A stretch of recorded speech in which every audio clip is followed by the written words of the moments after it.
I think some of the most important activities that we have done have also been accentuated by COVID as we are suffering from an unknown enemy in this world.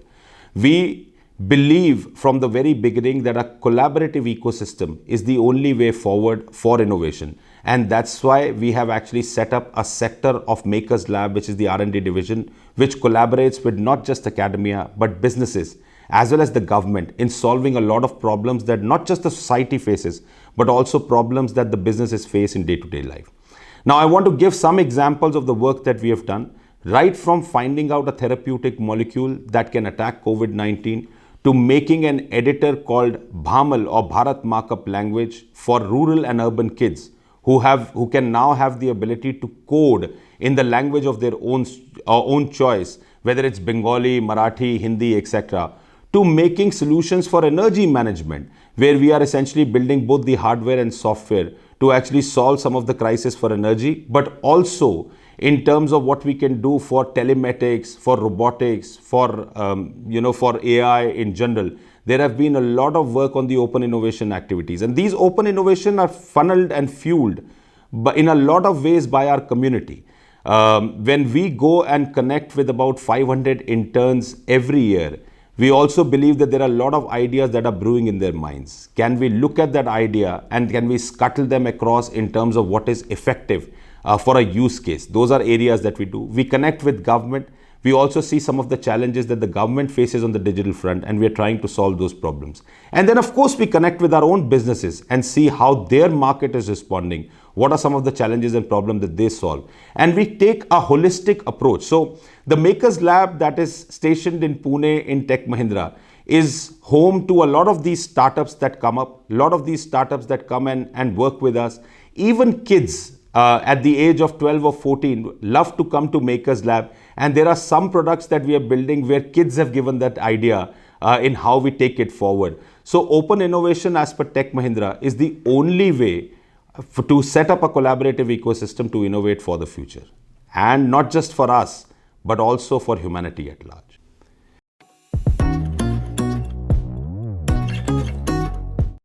I think our measure of open innovation is based on a principle called OKR, or Objective Key Results. What's the objective and what's the value that we give to our stakeholders? Now, specifically speaking about KPIs, we actually look at 3 or 4 facets. Number one, how many ideas are being generated, both from associates within Tech Mahindra, but also ideas being generated from the ecosystem. And these could be young kids, these could be government officials, these could be academia that is generating idea. How many of these ideas can we then take and filter out in terms of what is needed for the future and what is a problem at hand at priority that we want to solve? The third measure is how many of them can be converted into prototypes and POCs. Some belong to fundamental research, some belong to applied research, and some are just problem statements that are given to us by community. Now, based on that prototype, we also see how many of them can be scaled into some kind of a product, some kind of a solution that can actually serve the humanity or the community as well. Now, giving you an example of what we have done with this KPI is something that we did with the education sector of Bhamal, where we got a problem from the community and we actually took it and solved it by making an editor. So that was the objective that we wanted to receive, and this is the key result that is in front of us. We normally also measure how many people partake and take their ideas to fruition, and that also has a very good rewarding principle within Tech Mahindra, whether it is internal for our own associates or anybody external who's giving us an idea. So those are some of the KPIs that we use to measure open innovation.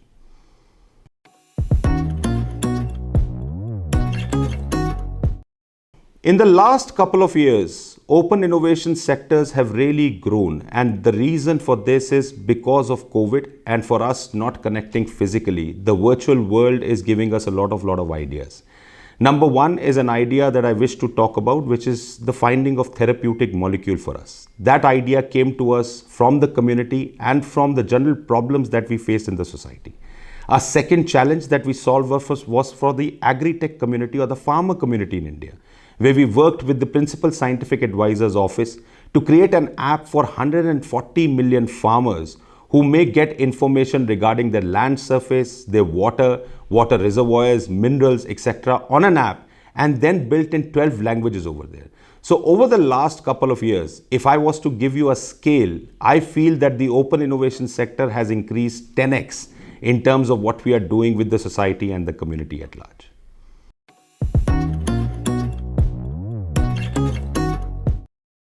Now, how has COVID impacted our innovation strategies? I think COVID has been a kind of chief digital officer for us, and it has accentuated our very effort on open innovation. We were obviously doing a lot of open innovation in the R&D sector in Tech Mahindra in general, in the Makers Lab, but COVID-19 has just accentuated the entire speed at which we do. Today, we connect with people not just in India, but also in Australia, where we are helping some scale-ups over there. We are also connected to countries like Bangladesh, where we are helping them, we're mentoring them and also helping them transform the innovation sector over there. At the same time, we are also helping a lot of communities within India which are growing, which is like women in entrepreneurship or women entrepreneurs who want to solve a problem not just for India but also for the community at large. So open innovation sector, as I told earlier, has actually accentuated because of COVID, and COVID is the primary reason why you see some of these technologies growing in the digital world. Now, another example that I want to give you about open innovation was, and something which I'm very, very proud of what we have done in Tech Mahindra, is finding out of a therapeutic molecule against COVID-19.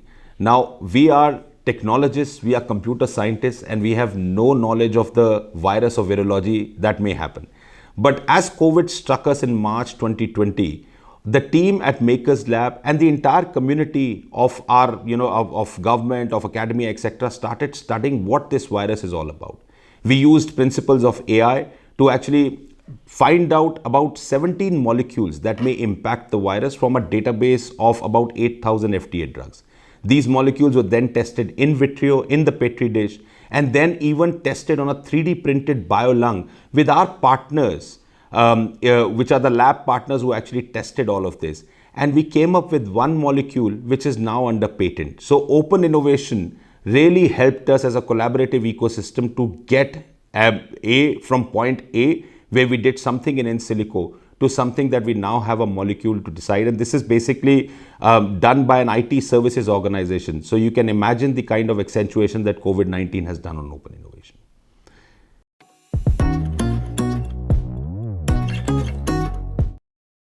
So tech areas that we are primarily interested in open innovation, not just for year 2022, but in the future, has been in this order. Number one is, of course, AI. And now AI is a terminology is being used by a lot of people, but AI of today, with all its advances and the things that it can do, is still constrained to a lot of sense on the specificity of the problem and the use case. We want to extend AI to become more generic in terms of solving problem. It's something like saying that a child can understand a difference between a cat and dog in 5 seconds, whereas an AI system would need about 100 million images to actually do the same. So can AI be inspired by neuroscience? Can AI be inspired by some of the workings of the human brain to actually evolve it better? That's one of the areas that we're working on. The second area, as we see, which will solve a lot of problems for the future, including energy, is quantum computing. And quantum computing, by the principles of it being reversible, is also a very, very sustainable technology, and we could solve a lot of problems which are not generally solved by classical computing measures. Number three is there is a lot of talk on metaverse and AR and VR being augmented to metaverse. So we'll be looking at metaverse in a big way to understand how that metaverse today changes lives, particularly in the environment that we are with COVID-19 and everybody physically isolated. And number four is our work on robotics and IoT, because we feel that man and machine has to collaborate and has to collaborate for the better of humanity. So those are the 4 areas that we will be working, and these are our prime areas. Thank you.